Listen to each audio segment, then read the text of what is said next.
बिस्मिल्लाहिर्रहमानिर्रहीम। अस्सलाम वालेकुम। क्या हाल है स्टूडेंट? सब ठीक ठाक हैं? उम्मीद है मिजाज अच्छे होंगे। आज हम लेकर आ रहे हैं लेक्चर नंबर 11 इलेक्ट्रोमैग्नेटिक इंडक्शन का।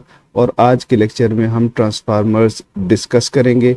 सेकेंड ईयर की फिजिक्स है, फेडरल और केपीके का कोर्स हम फॉलो कर रहे हैं। ट्रांसफार्मर का लेक्चर सारे कोर्सेज में मौजूद है, स्किप करने की ज़रूरत नहीं है। कॉपी पेन संभाल लें, जहाँ पे नोट करना हो वीडियो को पास करें, नोट करें और उसके बाद आगे जाने दें। तो आज के लेक्चर में हम ट्रांसफार्मर के बारे में क्या पढ़ेंगे?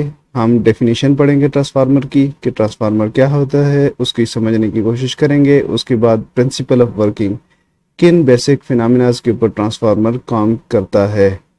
उसके बाद हम ट्रांसफार्मर की वर्किंग, कंस्ट्रक्शन और हम टाइप्स ऑफ ट्रांसफार्मर आखिर में डिस्कस करेंगे। सबसे पहले बच्चों ये समझ लेंगे ट्रांसफार्मर्स होते क्या चीज़ हैं, ये क्या करते हैं।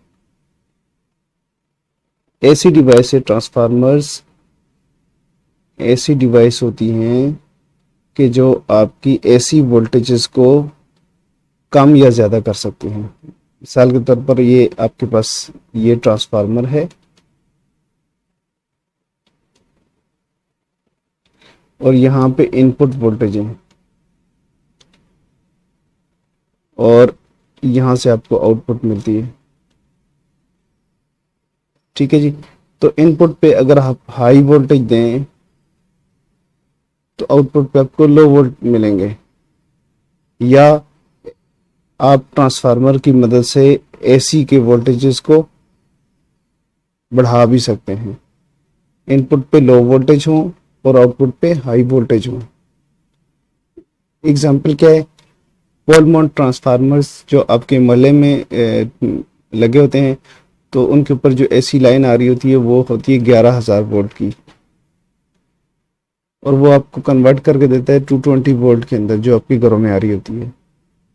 ये स्टेप डाउन ट्रांसफार्मर कहलाता है। जो एसी के वोल्टेजेस को वोल्टेजेस को कम कर दे वो स्टेप डाउन ट्रांसफार्मर कहलाता है।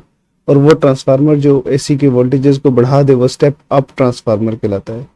इसकी एग्जांपल आपके पास इन्वर्टर होते हैं, यूपीएस या इन्वर्टर, जिसमें आपने 12 वोल्ट की बैटरी लगाई होती है। बैटरी से आप ऑसिलेशन करते हैं इलेक्ट्रॉनिक सर्किट की मदद से, एफईटीज की मदद से, और एसी में कन्वर्ट करके आप यहाँ पे अप्लाई करते हैं। लेकिन वो 12 वोल्ट ही होता है या 24 वोल्ट हो सकता है, लेकिन आउटपुट पे आपको 220 वोल्ट एग्जैक्टली मिल रहे होते हैं। इस तरह घरों में और बहुत सारे डिवाइसेस ऐसी हैं जो आपकी लाइन जो है एसी की लाइन से 220 वोल्ट लेती हैं और उसको कन्वर्ट कर देती हैं 12 वोल्ट एसी में, और बाद में ये डीसी में कन्वर्ट होकर आपके इलेक्ट्रिकल के अप्लायंसेस के अंदर चले जाते हैं। तो बहुत सारे इलेक्ट्रॉनिक्स के इक्विपमेंट है जिनकी रिक्वायरमेंट 12 वोल्ट होती है, 9 वोल्ट होती है, 3 वोल्ट होती है, लेकिन आपकी एसी लाइन तो 220 वोल्ट की है। तो ट्रांसफार्मर्स इन सारी जगहों पे सप्लाईज के अंदर यूज होते हैं, वोल्टेज को कम करने के लिए या वोल्टेज को बढ़ाने के लिए। तो इस तरह बच्चों, अगर हम डेफिनेशन लिखना चाहें तो ट्रांसफार्मर की डेफिनेशन हम यूँ लिख सकते हैं: transformer is an electrical device which changes the given AC voltage to larger और स्मॉलर एसी वोल्टेजेस। यानी ऐसी डिवाइस हैं जिसकी मदद से हम एसी के वोल्टेजेस को कम या ज़्यादा कर सकते हैं अपनी मर्जी के मुताबिक। कहीं कम वोल्टेज हैं तो हम बढ़ा सकते हैं अगर हमें चाहिए, और कहीं ज़्यादा वोल्टेजेस हैं और कम करना चाहते हैं तो हम उसकी ट्रांसफार्मर की मदद से हम वोल्टेज को कम कर सकते हैं।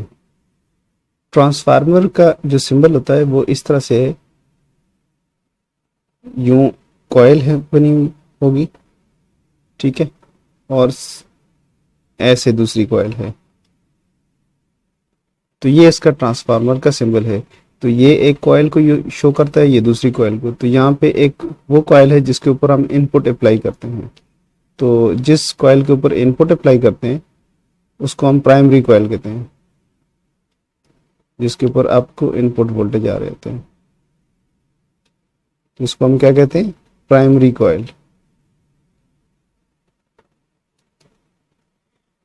दूसरी कॉइल है जिसके क्रॉस हम आउटपुट लेते हैं, और आउटपुट वाली कॉइल जो है इसको हम क्या कहते हैं? इसको हम सेकेंडरी कॉइल कहते हैं।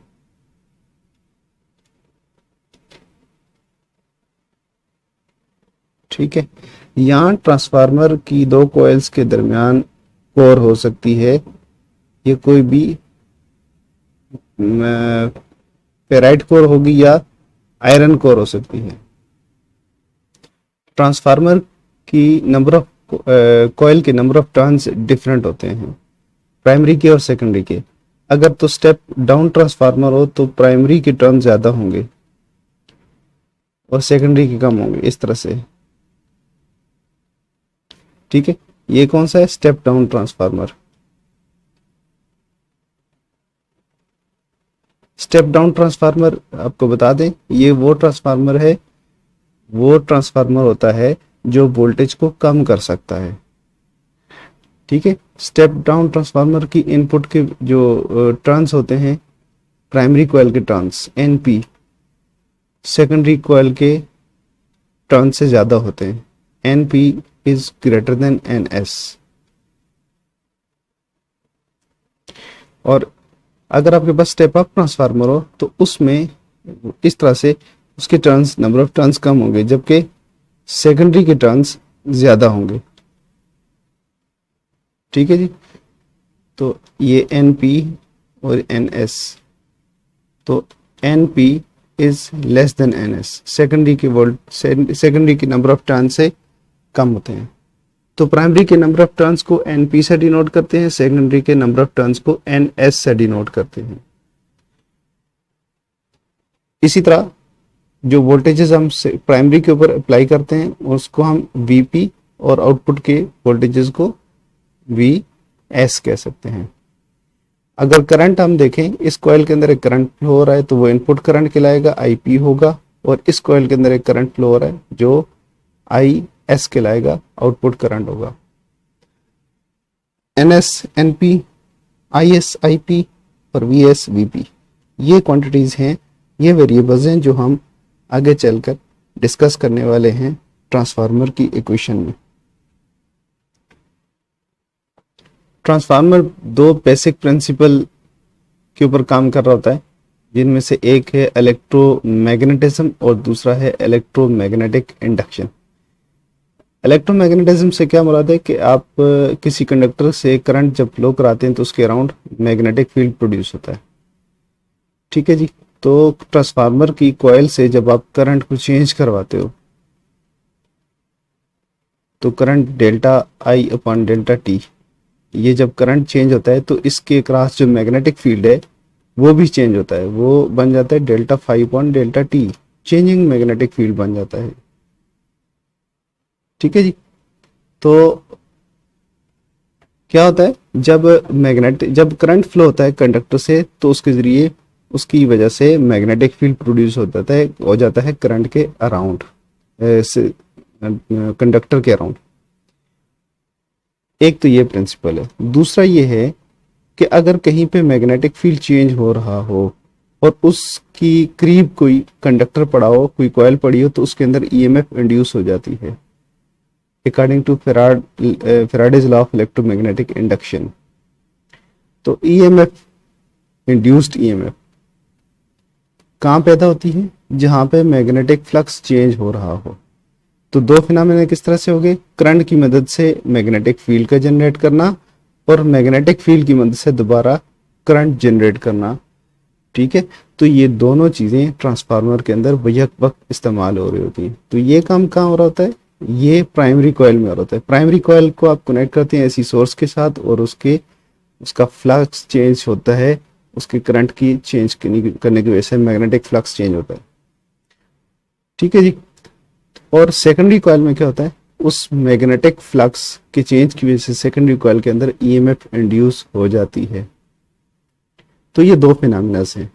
हमने इनको म्यूचुअल इंडक्शन जो पढ़ा है उसके हिसाब से समझ सकते हैं। बेसिकली ये म्यूचुअल इंडक्शन ही की एप्लीकेशन है। म्यूचुअल इंडक्शन क्या होता है कि दो कॉइल्स हों, आपस में एक दूसरे के करीब रखी हुई हों, इस तरह से। ये एक कॉइल है और ये फर्ज करें दूसरी कॉइल। दोनों कॉइल्स एक दूसरे के बहुत करीब रखी हुई हैं। आप इस कॉइल को एसी के साथ कनेक्ट कर देते हो। ठीक है, और एसी से कनेक्ट करने की वजह से इसके अंदर चेंजिंग मैग्नेटिक फील्ड प्रोड्यूस होगा, जो मैग्नेटिक फील्ड यहाँ से लिंक हो जाएगा इस दूसरी कॉइल के साथ जो इसके बहुत करीब है। तो इसके अक्रॉस वोल्टेज इंड्यूस हो जाएंगे और उसके नतीजे में करंट इस कॉइल के अंदर बहना शुरू हो जाएगा। तो ये म्यूचुअल इंडक्शन के प्रिंसिपल पे काम करता है ट्रांसफार्मर। दो कॉइल्स हैं, एक से आप करंट चेंज करते हो और दूसरे के अंदर ईएमएफ इंड्यूस हो जाती है। ट्रांसफार्मर तीन पार्ट्स, चार पार्ट्स होते हैं ट्रांसफार्मर के। नंबर एक बॉबिन, जिसके ऊपर वाइंडिंग होती है। नंबर टू कोर, जो मैग्नेटिक फील्ड को इकट्ठा करने के लिए यूज होती है। नंबर तीन प्राइमरी कॉइल,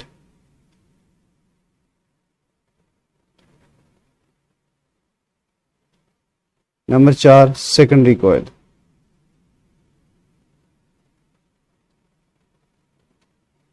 ये इसका पार्ट है। इसकी कंस्ट्रक्शन इन्हीं चार पार्ट से होती है। इसमें आप देखें ये ट्रांसफार्मर की कोर है, फेरेट की हो सकती है या आयरन की हो सकती है, कोई भी ऐसा मटेरियल जिसका हिस्टेरिसिस लूप कम हो उस पर्टिकुलर फ्रीक्वेंसी के लिए जिसके लिए हम ट्रांसफार्मर बना रहे हैं, तो उसको हम एज ए कोर यूज करेंगे। इसका मकसद क्या होता है कि अगर इसको यूज नहीं करते तो उसका मैग्नेटिक फील्ड बाहर भी आ सकता है। जब इसके अंदर कोर रख देते हैं तो सारे का सारा मैग्नेटिक फील्ड कोर के अंदर आ जाता है और सारा मैग्नेटिक फील्ड लिंक हो जाता है प्राइमरी कॉइल का सेकेंडरी कॉइल के साथ। तो ये कोर है जो इसके अंदर यूज हुई है और इसके ऊपर वाइंडिंग हुई है। इसको कहते हैं ये प्राइमरी कॉइल है प्राइमरी वाइंडिंग, और ये सेकेंडरी कॉइल है जहां से आप आउटपुट ले रहे हैं। तो ये कोर है। अब सवाल ये पैदा होता है कि बॉबिन कहाँ है। देखें, ये आपको जो तस्वीर दिखाई गई है ये एक तरह का स्कीमेटिक ही समझ लें इसे। इस तरह का ट्रांसफार्मर आपको बहुत कम मिलेगा देखने को। होते हैं सर्कुलर टाइप ट्रांसफार्मर होते हैं जो इंडक्टर की शक्ल के होते हैं, बट अक्सर ट्रांसफार्मर के अंदर बॉबिन यूज होती है कॉइल के लिए।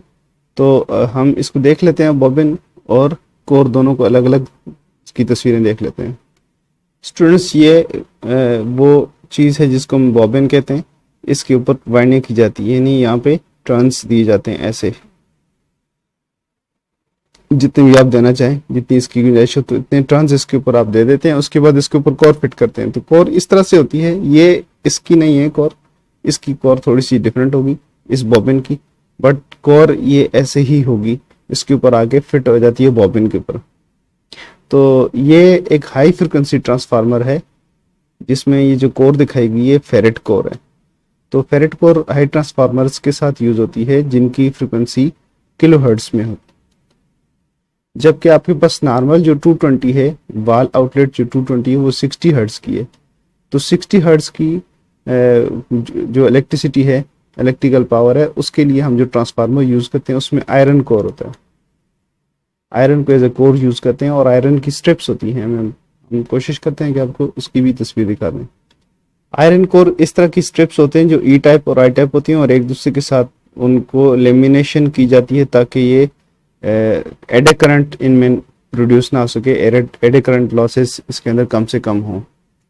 तो ये ई टाइप और आई टाइप स्ट्रिप्स की फॉर्म में यूज होती हैं। और अगर हम इसके अंदर बॉबिन फिट हो जाती है, बल्कि ये बॉबिन के अंदर फिट किया जाता है। एक दफ़ा बॉबिन के ऊपर वाइंडिंग आप करते हैं तो फिर ये स्ट्रिप्स को बारी बारी उसके अंदर फंसाते जाते हैं और एंड ऑफ द डे आपको ट्रांसफार्मर इस तरह से देखने को मिलता है।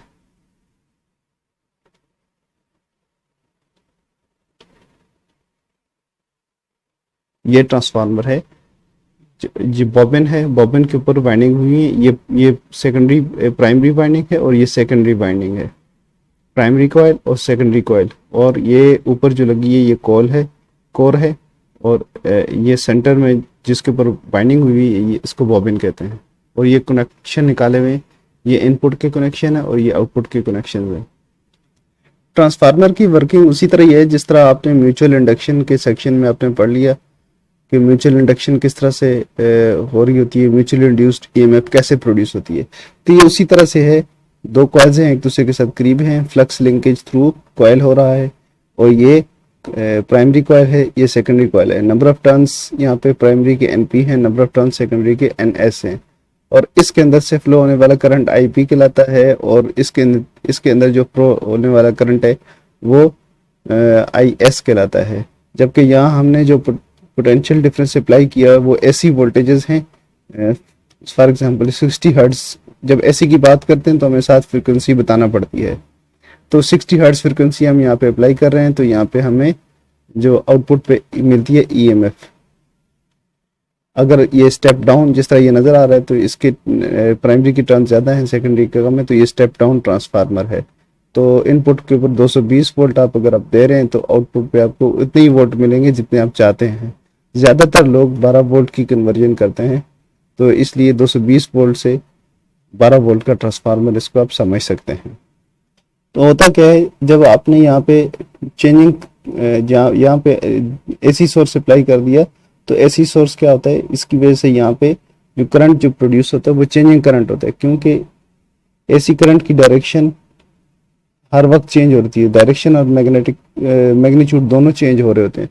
तो इस वजह से इसके ऊपर जब आप AC करंट अप्लाई कर देते हैं delta I upon delta T, तो इसके नतीजे में यहाँ से चेंजिंग मैग्नेटिक फ्लक्स प्रोड्यूस होता है delta pi upon delta T।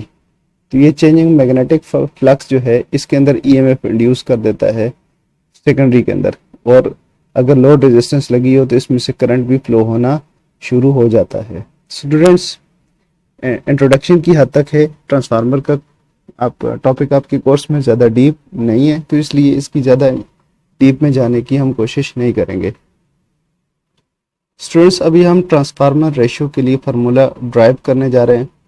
इस ट्रांसफार्मर रेशियो के फार्मूले से हम फाइंड कर सकते हैं इजीली कि कितने टर्न्स हो प्राइमरी के और इतने सेकेंडरी के हों तो इतने वोल्ट आ जाते हैं। मिसाल के तौर पर 20 वोल्ट 220 वोल्ट से अपने 12 वोल्ट करने हैं, तो हमें ये पता चल जाता है कि हम टर्न्स कितना रखें। ठीक है जी, तो टर्न्स हम चेंज करते हैं अकॉर्डिंग टू दिस फार्मूला, तो हमारे पास डिजायर्ड वोल्टेजेस आ जाते हैं। तो यहाँ पे देखें क्या है, इनपुट साइड पे यहाँ प्राइमरी के वोल्टेजेस जो हैं वो VP लिखा हुआ है, और इसके अंदर से जो करंट फ्लो होता है वो IP है, यानी VP करंट और VP वोल्टेजेस प्राइमरी के और IP प्राइमरी का करंट और नंबर ऑफ टर्न्स, ये तीन चीजें हैं, number of turns of the primary. तो ये तीन चीजें आपको पता होना चाहिए प्राइमरी के भी और सेकेंडरी की। ये सेकेंडरी की क्या है, रेजिस्टेंस, ये है सेकेंडरी का करंट, सेकेंडरी के वोल्टेजेस और सेकेंडरी के टर्न्स। तो इन्हीं तीन वेरिएबल्स में हम ट्रांसफार्मर की टर्न्स रेशियो लिखेंगे। सबसे पहले आप, चूंकि ये इलेक्ट्रोमैग्नेटिक इंडक्शन के ऊपर काम करता है, Faraday's law of electromagnetic induction is applicable, और Faraday's law of electromagnetic induction हर उस जगह पे अप्लाई होता है जहाँ मैग्नेटिक फ्लक्स चेंज हो और उस मैग्नेटिक फ्लक्स के चेंज होने के नतीजे में EMF इंड्यूस होती हो। तो यहाँ पे हम Faraday's law of electromagnetic induction apply कर सकते हैं प्राइमरी के ऊपर भी और सेकेंडरी के ऊपर भी। चलें प्राइमरी के ऊपर हम अप्लाई कर देते हैं। VP किसके बराबर होंगे according to Faraday's law of electromagnetic induction, VP will be equal to NP delta phi upon delta T। और इसी तरह सेकेंडरी के ऊपर भी हम अप्लाई कर सकते हैं NS delta phi upon delta T। हम ये सपोज करें जितना magnetic flux primary coil generate कर रही है इतना ही मैग्नेटिक फ्लक्स लिंक्ड है सेकेंडरी के साथ, और एक्चुअली ये कोर के थ्रू हो भी जाता है, 100% ना सही तो 99.9% जो मैग्नेटिक फ्लक्स है वो लिंक हो जाता है प्राइमरी का सेकेंडरी के साथ ट्रांसफार्मर के अंदर। तो इसलिए हम इन दोनों में delta phi upon delta T को एक ही लिखते हैं, कि हम ये सपोज करते हैं कि प्राइमरी का और सेकेंडरी का मैग्नेटिक फ्लक्स एक ही जैसा है। अगर हम इन दोनों इक्वेशंस को एक दूसरे के ऊपर डिवाइड कर दूं तो क्या होगा, VP upon VS is equal to NP upon NS multiplied by delta phi upon delta T divide by delta phi upon delta T। तो ये कैंसिल हो जाएगा, क्योंकि एक जैसा फ्लक्स है मैग्नेटिक फ्लक्स, तो दोनों तरफ से कैंसिल हो जाएगा। ठीक है जी। तो आपके पास जो फार्मूला बनेगा वो कुछ इस तरह से बन रहा है, V P upon V S is equal to N P upon N S. इस फार्मूले में आपको तीन चीजें पता हो तो चौथी चीज आप फाइंड कर सकते हैं। एक छोटी सी एग्जांपल से इसे समझाने की कोशिश करते हैं। फर्ज करें आपके पास 220 वोल्ट हैं, 220 वोल्ट आपके पास हैं, हम ये अप्लाई करना चाहते हैं। 220 वोल्ट से हम बनाना चाहते हैं कितने 12 वोल्ट। तो इसके लिए हमें क्या चाहिए, 220 वोल्ट तो हमारे पास आ रहे हैं, हम बनाना क्या चाहते हैं 12 वोल्ट। तो हमारे पास वी एस और वीपी दोनों की वैल्यू आ जाएगी। अब प्राइमरी के वोल्टेजेस कितने होंगे, प्राइमरी के वोल्टेजेस कैलकुलेट करने के लिए थोड़ी सी एफर्ट करनी पड़ती है, ज़्यादा लंबे फार्मूले हैं, लेकिन शॉर्टकट जो है वो इस तरह से है कि अगर 1x1 की बॉबिन हो तो एक टर्न 1 वोल्ट के लिए हम 8 टर्न्स देते हैं, 8 टर्न्स फॉर 1 वोल्ट। तो 220 वोल्ट के लिए कितने टर्न्स होंगे प्राइमरी के, नंबर ऑफ टर्न्स तकरीबन 1800 या 1700 इस तरह 1600 इस रेंज में होंगे। तो हम फर्ज कर लेते हैं कि प्राइमरी के टर्न्स हमें पता है, प्राइमरी के टर्न्स हैं 1800, प्राइमरी के वोल्टेजेस हैं 220, सेकेंडरी के वोल्टेजेस हमें चाहिए 12। तो हमने इस फार्मूला की मदद से सेकेंडरी के टर्न्स फाइंड करने हैं। हमारे पास जब भी जैसे ही सेकेंडरी के टर्न्स आ जाएंगे तो हम इन टर्न्स रेशो को यूज करते हुए हम ट्रांसफार्मर जो बनाएंगे वो एग्जैक्ट वैल्यू देगा। इसमें आपके पास 3 वैल्यूज मौजूद हैं, 1 2 3। इस फार्मूले में आप पुट करेंगे तो आपके पास आ जाएगा ये N S is equal to N P multiplied by V S upon V P. तो इस फार्मूले की मदद से आपके पास आ जाएंगे सेकेंडरी के turns, number of turns. Students एक बात याद रखें कि आपके पास ये ट्रांसफार्मर है, आप यहाँ पे इनपुट अप्लाई कर रहे हैं प्राइमरी कॉइल के ऊपर, वीपी आप दे रहे हैं तो आपको मिल रहा है वी एस यहाँ पे मिल रहा है, और यहाँ से फ्लो होने वाला करंट आई पी है और यहाँ से फ्लो होने वाला करंट आई एस है। तो पावर जो है, पावर का क्या सीन बनेगा, ट्रांसफार्मर के अंदर जो इनपुट पावर है यानी प्राइमरी जो पावर कंजम्पशन है सेकेंडरी की पावर जो उसके बराबर होगी। इसको हम इस तरह से लिख सकते हैं, P primary power is equal to secondary power. तो पावर किसके बराबर होता है, I V, P is equal to I V. तो I S V S is equal to sorry I P V P is equal to I S V S. तो ये equal हैं। इस पावर ट्रांसफार्मर का जो है प्रिंसिपल जो है, इससे हम रेशो निकाल सकते हैं, टर्न्स रेशो कैलकुलेट कर सकते हैं करंट की भी। इसको डिवाइड कर दें, दूसरी तरफ ले जाएं, आईपी को इस तरफ ले जाएं और वीएस को इस तरफ ले आएं, तो ये बनेगा VP upon V S is equal to I S upon I P. होता यह है कि जब आप करंट बढ़ा देते हैं, वोल्टेज बढ़ा देते हैं तो करंट कम हो जाता है, और जब वोल्टेज कम करते हैं तो करंट बढ़ जाता है। तो P is equal to I V ये कांस्टेंट रहता है, ये सेम रहता है, ये चेंज नहीं होता। तो पावर जो ट्रांसफार्मर होता है, इलेक्ट्रिसिटी के ट्रांसफार्मर जो होते हैं वो सिर्फ वोल्टेज को बढ़ाते हैं या वोल्टेज को कम करते हैं, तो उसके अकॉर्डिंगली करंट भी चेंज हो रहा होता है और पावर जो है सेम रहती है। प्राइमरी और सेकेंडरी की पावर चेंज नहीं होती। आखिर में हम टाइप्स ऑफ ट्रांसफार्मर्स डिस्कस कर लेते हैं। हमने थोड़ा सा पहले भी जिक्र कर लिया है और थोड़ा सा अभी कर लेते हैं, तो ये इसको भी कंप्लीट करते हैं। टाइप्स ऑफ ट्रांसफार्मर कितने हो सकते हैं, एक वो ट्रांसफार्मर हो सकता है जो आपकी वोल्टेजेस को बढ़ा दे, तो उसको हम जो ट्रांसफार्मर वोल्टेज को बढ़ा देता है उसको हम स्टेप अप ट्रांसफार्मर कहते हैं। तो ये स्टेप अप ट्रांसफार्मर है। स्टेप अप ट्रांसफार्मर में क्या होता है? स्टेप अप ट्रांसफार्मर में number of primary turns are greater than number of secondary turns. इस तरह से कर सकते हैं आप, ऐसे शो कर सकते हैं कि ये देखें ये ज़्यादा टर्न्स हैं और ये सेकेंडरी है तो उसके अंदर नंबर ऑफ टर्न्स कम है। तो ये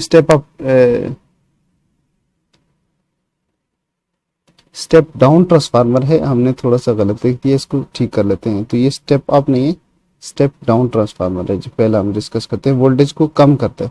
प्राइमरी के टर्न ज़्यादा हो, सेकेंडरी के कम हो, तो ये स्टेप डाउन ट्रांसफार्मर होता है।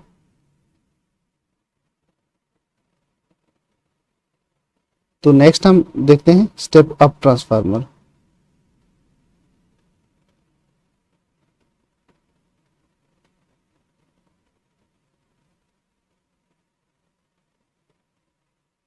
स्टेप अप ट्रांसफार्मर में क्या होगा, प्राइमरी के टर्न्स कम होंगे जबकि सेकेंडरी के ज्यादा होंगे, इस तरह से।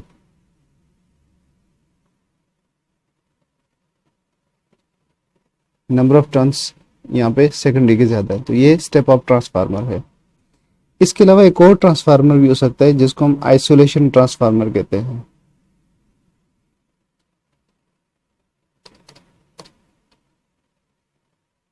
आइसोलेशन ट्रांसफार्मर, आइसोलेशन ट्रांसफार्मर में प्राइमरी के टर्न्स इक्वल होते हैं सेकेंडरी के टर्न्स से, और ऐसे लिख सकते हैं इसको, इसकी डायग्राम यूं इस तरह से हो सकती है स्कीमेटिक। आइसोलेशन ट्रांसफार्मर का मकसद आइसोलेशन प्रोवाइड करना होता है, यानी इलेक्ट्रिकली फिजिकली डिस्कनेक्टेड होते हैं, ये फिजिकली दोनों कॉइल्स एक दूसरे से दूर हैं बट इलेक्ट्रिकली कनेक्टेड हैं कि इसका फ्लक्स जो है इसके अंदर जो है इंड्यूस कर रहा है वोल्टेजेस। तो जितने वोल्टेजेस इनपुट पे होते हैं इतनी वोल्टेजेस आउटपुट के ऊपर होते हैं, तो ये आइसोलेशन ट्रांसफार्मर कहलाता है। तो बच्चों इसके साथ ये हमारा आज का लेक्चर ख़त्म हुआ। उम्मीद है आपको समझ आ गई होगी। किसी चीज़ की समझ नहीं आती है तो कमेंट करके ज़रूर पूछें। हमें इजाज़त दीजिए। अल्लाह हाफिज़।